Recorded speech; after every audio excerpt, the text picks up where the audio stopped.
السلام عليكم ورحمة الله وبركاته. ازيكم يا بنات؟ عاملين ايه؟ يا رب تكونوا في افضل حال. النهاردة انا هجيب لكم كريم حلو جدا في ازالة التصبغات والكلف. بيعمل تقشير جميل جدا للبشرة، وكمان بينفع جميع انواع البشرة. يا ريت لايك للفيديو كده وتشتركوا معايا في القناة. كلنا عارفين الكريم ده في تقشير البشرة. ده كريم انا بستخدمه لنفسي، يعني لما بنزل حاجة على القناة بكون انا مستخدماها، وتقريبا انا كمان كنت مخلصة الانبوبة، وكنت فعلا النهاردة جايبة واحدة تانية. بيعمل تقشير للجلد كده، وعلى فكرة تقدروا تستخدموه كمان تحت القبط، لان بيزيل السواد والكلام ده كله. انا هكتب لكم اسم الكريمات في التعليقات المثبته. بتعملي طبقة خفيفة كده على الجلد، وشايفين لما بتضغطي كده على الكريم على الجلد بتحسي انه بدأ يزيد او يفرد على البشرة. ده اسم الكريم وهي بنات بتاع التقشير. وعايزة اقولك ان من اجمل الكريمات اللي انت ممكن تتخيليها لعلاج الكلف. وده المرطب بتاعنا.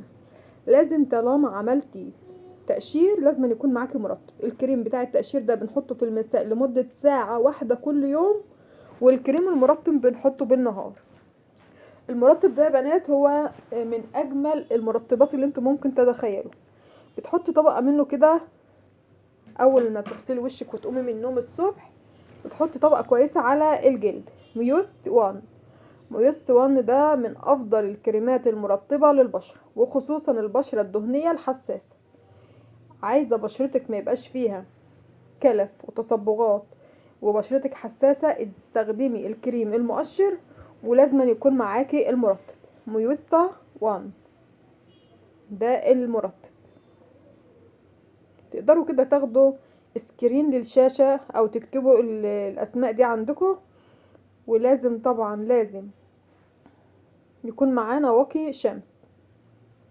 لازم يا بنات، ما ينفعش انت تبقى عاملة تقشير وتخرجي وانت عاملة تقشير في الشمس، هيحصل عندك تصبغات ويحصل عندك حاجات كتيرة جدا. طيب انا بستخدم اورشيديا. واقي الشمس ده حلو قوي قوي، من اجمل الكريمات اللي انا جربتها كواقي شمس، واسمه اورشيديا. بتجيبيه من اي صيدلية. انا ما بعملش دعاية لمنتجات او لاي حد، انت بتروحي تجيبيه من اي صيدلية، والكريمات كلها مرخصة من وزارة الصحة. يعني ان انا مش جايبة حاجة من براند على الفيسبوك او الكلام ده خالص.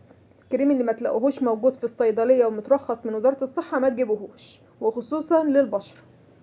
تمام كده؟ دول 3 انواع كريمات بتستخدميهم، واحد مقشر، واحد مرطب، واحد واقي للشمس.